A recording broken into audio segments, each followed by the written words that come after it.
So now we have one of my PhD students whose PhD is about microservice benchmarking, and we have developed a tool which was published in the one of the best conference in our area. It's called WW World Wide Web Conference, the number one conference in cloud computing. So what he's going to show you, what kind of benchmarking tool we developed. What were the challenges with that, and it will show you some results around how to use that tool to automate benchmarking across multiple providers. Hello.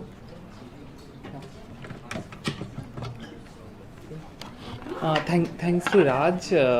I'm his PhD student. I think you all now know me for demonstration. If you have any question related to demonstration, and maybe from tomorrow we will have a complete session for practical, so you guys can ask me. For today's presentation, I'm talking about my PhD research. It's mostly related to benchmarking.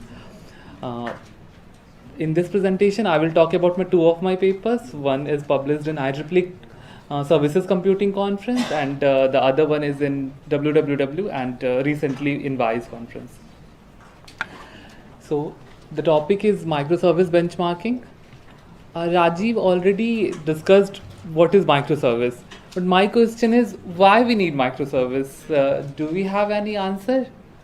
I think now you all know what is microservice, but it's better that I want to make it interactive, so you can interrupt me anytime during my presentation, and I also encourage you to answer my questions. Yeah. A microservice is it's a system made of different services, that they all connect and speak to each other. They're not system that one service goes down, it passes to the new instance. Okay. Yeah, it's good answer. So my question is how to say, why we need microservice? So previously we had a monolithic architecture. So I will just explain about monolithic architecture. In monolithic, consider for example web application. Everyone I think use web application. Who play game on mobile phone? Everyone? Facebook or any other application on mobile phone. So that is a type of web application. So I'm giving a simple example of a market-based web application. So there they have a HTTP listener, so that allows you to log into the web application, and that listens. Now you are using for the assignment. So we have a port that listens from the user side. Next we have an authenticator that authenticates whether the user is genuine or not. Based on the result of the authenticator, if the user got authenticated, then there is an accounting service which performs the required application for which the application is intended to. Next, there is an inventory service or database. It extracts some of the results from the stored database and allows to perform the remaining other experiments.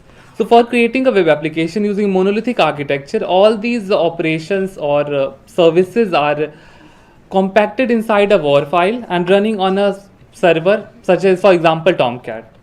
So this is a traditional web application. Now this has a lot of problem in the current situation. So can anyone guess what are the problems that can happen here? Yeah, sure.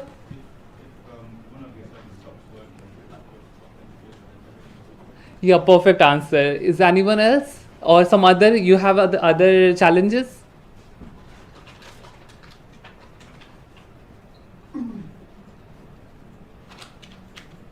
Yeah, sure. When you're making changes to any service, it could affect other services within the application. Yeah, that's a good answer. Yeah, sure. If there's a bottleneck in any good service, it's difficult to scale them as a monolithic architecture because you have to scale everything. That's really good. So all these are I'm saying that small changes becomes larger. If you want to change a very small thing, it's very complex to change in this architecture. Scaling of one or some part is not possible, as you said. That if you want to scale only one part, consider for example if there are more number of users using same service, then if you want to they just have to scale the HTTP listener, which is not possible for this architecture. They have to scale whole web application, which requires a lot of services or storage and other processing requirements. Failure of single component lead to failure of the whole application. So if there is any of the component got failed, the whole application has to shut down. Technology shift is very costly. So consider, for example, one user is using Java application, and after some time, there's some open source other very like, for example, Python. There are very small code you can write, and similarly for Java, you have to write 100 line of code. So if you want to change your technology, it's very costly for this case. You can't change the technology. Even if you want to change the technology for one part, you have to stop the application, do the changes, and then update your application, which is very costly. So to avoid all these things, we develop microservice architecture. So this is just the big definition of microservice. I'm not gonna discuss this because I think you all know now microservice, and he also answered the question what is microservice. That was really like same answer in some different language, not language, some different word or simple language. This is the example for the web application. So in the same way, like we have everything inside one var file. Here we have separate component for each one, and each component will communicate with each other using some lightweight APIs, like for example REST-based APIs or some other type of APIs. There are some benefits of microservices, like smaller component size. Each of the components are very smaller. It's easily scalable. All the components are loosely coupled. There is no relationship. If I want to change the technology or any of the component, then I don't have to bother about the other components. It's very fault tolerant. If there is a one failure in one component, we just have to change only that component. We don't have to change the whole web application. So these are the advantages of microservice. Now next question is why we choose containers for microservices. Like we can deploy the microservice in virtual machine environment, but why container? Now I want some suggestion. Yeah, you have some?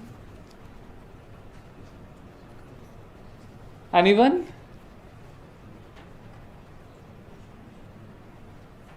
The answer is already here. So first of all, container is a lightweight, and again microservice is the smaller component, so it matches with the container-based technology. Fast startup and shutdown. Again for microservices also we don't have to. It's for lightweight, so we don't want to take more time for each component. If there is any failure happen, we can easily change or start or shut down. Contained, everything is inside the container. It is not dependent on any other component. So again, microservice is self-contained. So this matches directly with the definition of container. Flexible and customizable container is very easily flexible. We can change or we can update it. Easily scalable, easily sharing. So all these characteristics just maps with the character of microservice. That's why we use containers for the web application. This is just one example of the container, how it maps with the C cores and memory using the C groups.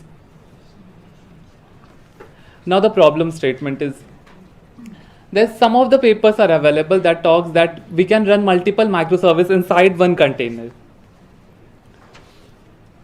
So, do you guys know about interference?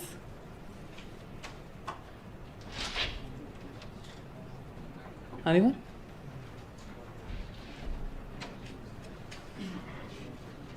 So interference happens when there is like, how to say, contradiction between, if there are two components, they want same thing, or there are two applications, they want to use same resources. So they have to communicate, or they contend with each other to want the same resources. And if the resource is limited, then their performance got affected. So how does the performance affected? Normally what happens in cloud, if we are using AWS or Azure, we are using a virtual server, and virtual server is cloud provider provide us a virtual small server on a big server that is available to them. So we have to share our resources with other virtual server available on the cloud. That may, like, we don't know what are the other user or other virtual server using. So it may lead to some contention. We call it interference. And for containerized environment, there are two types of interference possible. One is inter-container and other is intra-container. So for example, in the figure A, we have one host, and that host is running one container, and inside one container we have we have multiple microservices. Similarly, in other figure B, we have one host where one host has two containers and each container is running one microservices. So for this work, it compares that how does the performance of Docker container varies while running heterogeneous microservices. Heterogeneous means multiple type of microservices, either different or even sometimes same. Is it suitable to deploy multiple microservices inside one container? So usually it says there are some other papers available that talks that it's not suitable to run multiple microservice component inside one container. So I want to study in my work, in this work, that whether is it suitable for different type of application. And for my case study for this work is just scientific application. Yeah, these are the, so for benchmarking there are multiple environments available. For this work I followed one very popular benchmarking framework, we call it CEEM. It's proposed by Raj and his previous students. So it's a 10-step benchmark. I will first show you the 10 steps. The 10 steps are requirement recognition, service feature identification, matrix and benchmarks listing. I will explain each one by one. Matrix and benchmark selection, experiment factors listing, experiment factor selection, experiment design, implementation, analysis, and finally conclusion and reporting. I will go back again to this slide. So this slide shows that it's not a straight line process. Sometimes we have to repeat some of the process. For example, we design our experiment and in next iteration we figure out that our design is not very good. So we update our design. We perform implementation, again we feel that our implementation is not very suitable. So we again repeat our implementation. And so on, we repeat at least these two steps for multiple times till we got the desired result what we want. Finally, we analyze and perform the conclusion analysis. So this is some of the definitions from paper. If anyone is interested, I can forward you this paper so you can have a look. I will explain each one with the example of scientific computing microservice. This slide is also okay. So now scientific application. So what is scientific application?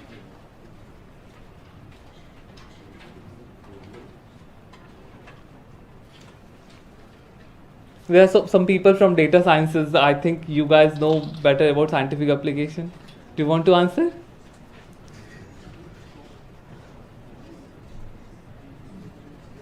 Okay, I will answer for. So there are some like genome analysis, government classified work, some astronomical research, some oil research, some basic scientific like using MATLAB. That's a simple example, using MATLAB or anything. All these will come as a part of scientific application. Now I'm giving the definition. So application that simulates the real world activity using mathematics. So wherever in which application we are using mathematics, that we can say it as a scientific application. It may contain multiple threads. There are a lot of threads. There are a lot of dependencies. So there are multiple independent components that can be required to combine together for running our application. Those applications may be running on same server or maybe on distributed server with varying degree of parallelism.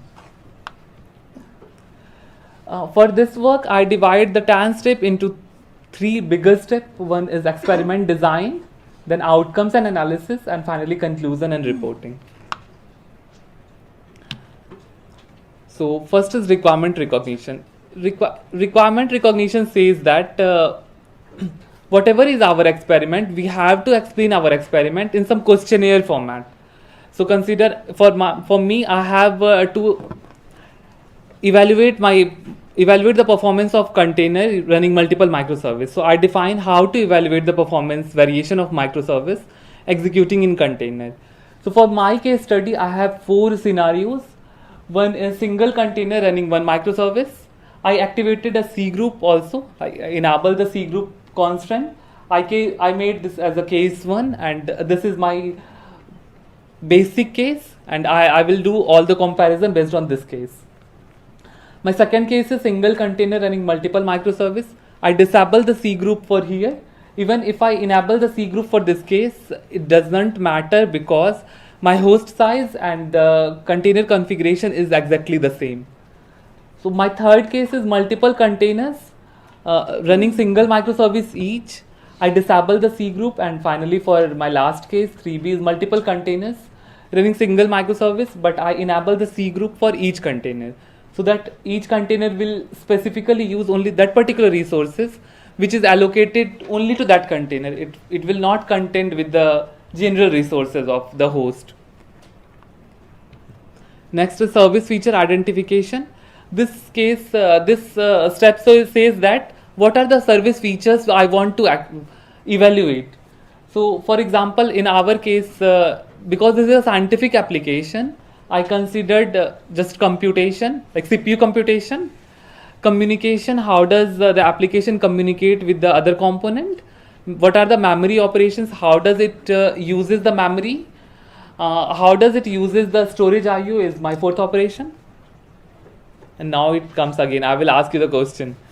So next step is matrix and benchmarks listing. It shows that there are so many metrics available and benchmarks available, but I don't have to test all the benchmarks. So first what I will do, I have to list all the metrics that I want to test, and similarly I list all the benchmarks available, and then I will shortlist some of the benchmarks, some of the metrics, and particularly some of the benchmarks which is required. So now you already know these are the features like computation, communication, memory operation, and storage IO operation. So now suggest what are the metrics available or that someone want to test.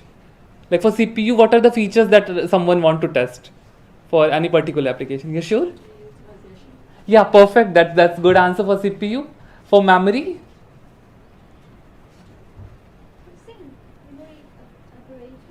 like CPU have a utilization, memory has, yeah, you can say memory uses, yeah, good. What about communication?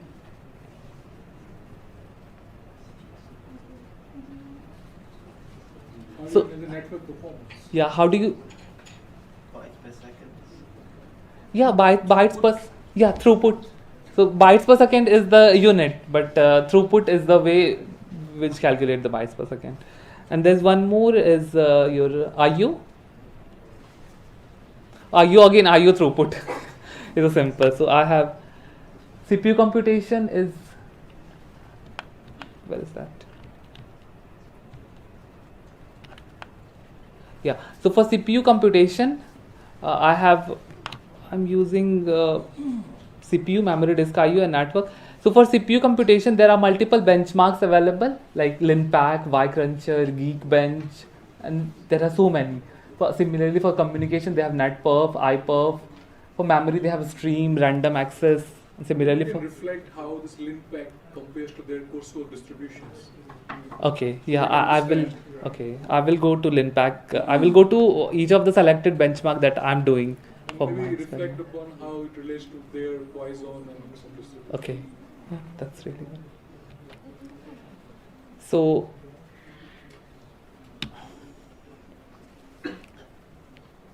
you can talk to me. Yeah, you can talk to him. It's better. So for CPU, I choose Linpack. Linpack calculates the CPU performance in terms of floating point operations per second. It measures the CPU performance.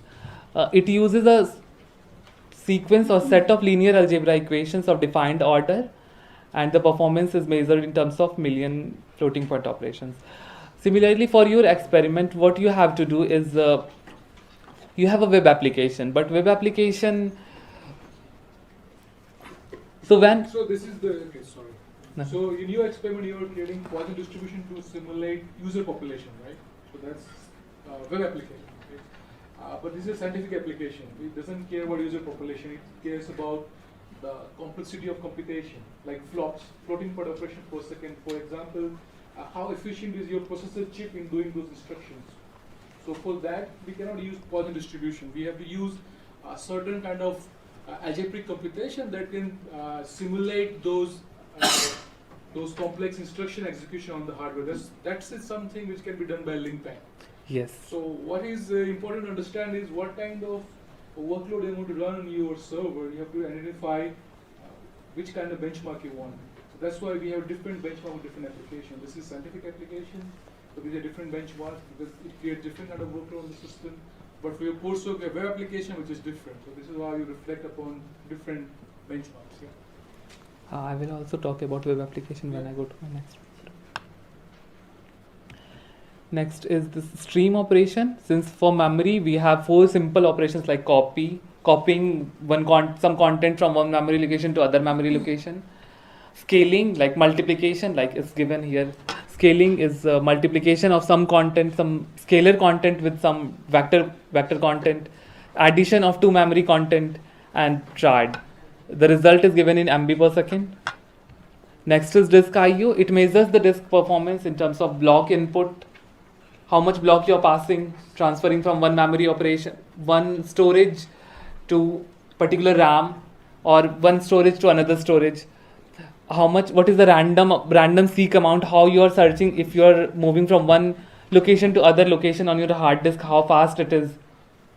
The requirement here is that your data size must be double the size of your available memory. Otherwise, the performance may be affected with the memory operation, because if your memory is available, then it will always try to perform the memory first. It will never go to the disk operation. But if you have very less memory, or if you have limited memory, only then you can move to the disk. Next is the network. We choose NetPerf. It is a request response type benchmark. So there are 2 components. One is NetPerf client and other is NetPerf server. Client sends some of the data to the NetPerf server and receives the response back. So it will calculate the total response while sending and while receiving. It combines round trip time. It uses both TCP protocol and UDP protocol, and the result is given in MB per second. Again, experiment factor listings is very important, because each experiments depend on what is the experiment scenario. Consider, for example, what is the resource type you are running on AWS resources or your own local machine. What is your resource configuration? You are using 2-core CPU or 10-core CPU, the performance will vary. What is the workload size? Like for my work, or for your assignment work, how many user you are testing? Consider if you are using normal distribution with very small response, like mean and variance, it will be very different if you change the mean and variance. Similarly, object number, activity arrangement, how you are arranging the activity, if there is an activity dependency. Geographical location, it changes the costs. Consider if you are running from UK server of AWS, and if you are changing the location to Singapore server, it will be very different. For our work, we consider this is a very simple experiment. So we run on a simple laptop with only 2 core, 4 GB of RAM and 50 GB of hard disk.